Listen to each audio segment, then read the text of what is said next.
یہ بابرکت مہینہ اپنے دامن میں اتنی برکتیں لیے ہوئے جلوہ گر ہوتا ہے کہ رسول کریم صلی اللہ علیہ وآلہ وسلم نے ارشاد فرمایا، اگر لوگوں کو پتہ چل جائے کہ رمضان میں کیا ہے تو وہ آرزو کریں کہ پورا سال ہی رمضان رہے۔ اتنی برکتیں اور اتنی رحمتیں اللہ نے اس مبارک مہینے کے دامن میں ڈال دی ہیں۔ میں نے جو آپ کے سامنے آیت کریمہ تلاوت کی ہے اس میں بھی اس مفہوم کو بیان فرمایا گیا کہ اے ایمان والو، تمہارے اوپر روزے فرض کیے گئے ہیں جس طرح تم سے پہلوں پہ فرض کیے گئے تھے۔ یا ایھا الذین آمنوا کتب علیکم الصیام کما کتب علی الذین من قبلکم۔ کیوں فرض کیے گئے؟ وجہ کیا ہے؟ لعلکم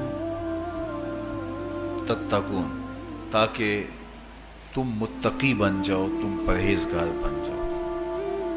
تو روزے کی فرضیت کا نتیجہ تقوی کا حاصل ہونا ہے، اتقاء کی دولت کا نصیب ہونا ہے۔ تو اس آیت کریمہ میں تین چیزیں بیان کی گئی۔ سب سے پہلی، اے ایمان والو، تمہارے اوپر روزے فرض کیے گئے۔ پھر دوسری بات، جس طرح تمہارے سے پہلوں پہ فرض کیے گئے۔ اور تیسری بات، تاکہ تمہیں تقوی کا نور نصیب ہو، تمہیں اتقاء کی دولت نصیب ہو۔ تو ایک تو روزے کی فرضیت کا حکم دیا گیا، اور دوسرا یہ تسلی دی گئی کہ یہ بھوک اور پیاس کی شدت تمہیں ہی نہیں کاٹنا پڑے گی، تم سے قبل بھی لوگ یہ عبادت کرتے رہے ہیں، اور وہ اس مشکل عبادت سے تقوی کو حاصل کرتے رہے ہیں، اور تمہیں بھی ہم اس راستے سے تقوی نصیب کرنا چاہتے ہیں۔ علامہ حقی علیہ رحمہ نے لکھا ہے کہ ملک تحمور الثالث، یہ حضرت آدم علیہ السلام کی اولاد سے تیسرا بادشاہ گزرا ہے، اس کے زمانے میں قحط پڑ گیا تھا۔ تو اس نے اپنی قوم کو یہ حکم دیا کہ ایک وقت کا کھانا آپ کھا لیں اور ایک وقت کا کھانا بچائیں، اور وہ قحط زدہ علاقوں میں بھیجیں۔ تو قوم نے اس حکم کو بصر و چشم قبول کیا، اور ایک وقت کا فاقہ کاٹ کے اپنے ان بھائیوں کے لیے وہ کھانا بھیجتے جو قحط میں مبتلا تھے۔ قوم کی یہ ادا اللہ کو پسند آ گئی، اور وقت کے نبی پر وحی کی گئی کہ تمہارے اس عمل کو ہم عبادت قرار دیتے ہیں۔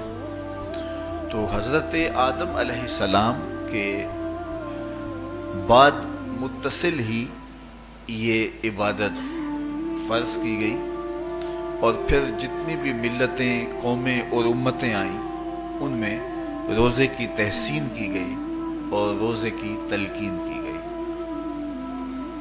پرانی جتنی بھی کتابیں ہیں، اناجیل ہیں، تورات ہے، اس میں روزہ داروں کی تعریف موجود ہے۔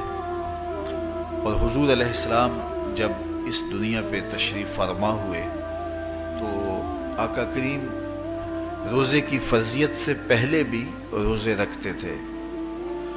ویسے روزہ سن 2 ہجری کو فرض ہوا ہے، شعبان المعظم کے مہینے میں، لیکن اس سے قبل بھی ایام 20 کے حضور روزے رکھتے تھے، اور اس کے علاوہ بھی مختلف ایام میں اللہ کے محبوب روزے رکھتے تھے۔ روزے کی فرضیت کے بعد حضور علیہ السلام کی زندگی میں کل 9 رمضان آئے ہیں، جس میں 7 29 کے تھے اور 2 30 کے تھے۔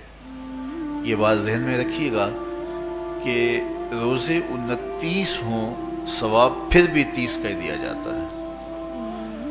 تو زیادہ تر جو رمضان المبارک کے مہینے ہوتے ہیں وہ 29 کے ہوتے ہیں، 30 کے کم ہوتے ہیں۔ حضور کی زندگی میں 9 میں سے 7 جو ہیں وہ 29 کے ہوئے ہیں اور 2 30 کے ہوئے ہیں، تو ثواب پورے 30 کا ہی ہے۔ بعض لوگوں کو زیادہ ہی مسئلہ ہوتا ہے، 29 ہو جائیں تو یہ اللہ کا کرم ہے کہ روزہ رکھنا بھی نہیں پڑا اور 30ویں کا ثواب بھی مل گیا۔ لیکن وہ شور مچا دیتے ہیں کہ یہ روزہ کھا گئے ہیں۔ میرا نہیں خیال کہ کسی کو اپنے ذمے اتنی بڑی امت کا بوجھ لینے کی پریشانی ہو اور وہ خام خواہ ایک روزے کے لیے پوری امت کا بوجھ اپنے کندھوں پہ ڈال لے۔ تو 29 روزے ہوں یا 30 ہوں، اللہ ثواب پورے 30 کا ہی عطا کرتا ہے۔ روزہ اللہ تعالیٰ جل شانہ کی رضا اور اس کی محبت کے حصول کا ذریعہ ہے، اور اس کا عملی نتیجہ جو اس آیت کریمہ میں بیان کیا گیا وہ تقوی ہے۔ لعلکم تتقون، روزہ اس لیے فرض کیا گیا کہ تمہیں تقوی نصیب ہو جائے، اتقاء کی دولت نصیب۔ اب سوال یہ ہے، کیا تقوی بھوک اور پیاس سے حاصل ہوتا ہے؟ پیاس کاٹنے سے، بھوک کاٹنے سے کیا تقوی نصیب ہو جاتا ہے؟ صبح سے لے کر شام تک روزہ رکھنے کی تلقین کی گئی۔ یہاں ناروے میں اور مختلف ممالک کے اندر 20 گھنٹے کا روزہ ہے، اور ہمارے بھی یہاں 16-17 گھنٹے مسلسل شدت کی گرمی میں بھوک اور پیاس کاٹنا ہوتی ہے۔ تو اتنا طویل دورانیہ جو بھوک اور پیاس کاٹی ہے، اس کا مقصد رزق بچانا نہیں ہے، بلکہ وَيُزَادُ فِيهِ رِزْقُ الْمُؤْمِنِ، ماہ سیام میں مومن کا رزق بڑھ جاتا ہے۔ آپ اپنا بجٹ دیکھ لیجئے، باقی مہینوں کی نسبت ماہ سیام میں آپ کے اخراجات زیادہ ہوتے ہیں اور کشادگی ہوتی ہے۔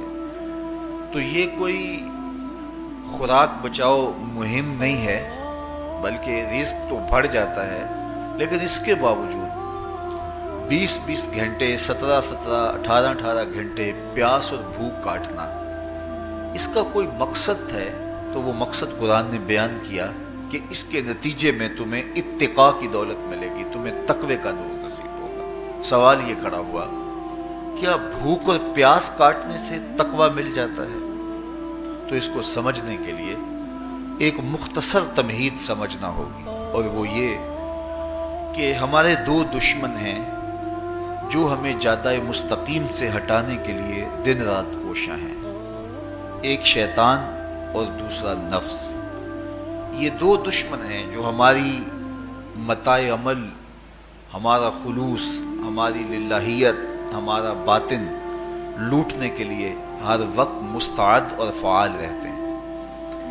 اب ان 2 دشمنوں سے ہمارے تنہا ناتواں وجود کا مقابلہ ہے، اور ان میں سے جو بڑا دشمن ہے وہ نفس ہے، کیونکہ شیطان نے جب انکار سجدہ کیا تو ہم تو یہ کہتے ہیں کہ ہمیں شیطان نے بہکا دیا، لیکن شیطان نے جب انکار سجدہ کیا اور خود بہک گیا تو اس وقت کوئی دوسرا شیطان تو نہیں تھا جس نے شیطان کو بہکایا، وہ نفس تھا جس نے شیطان کو شیطان بنایا۔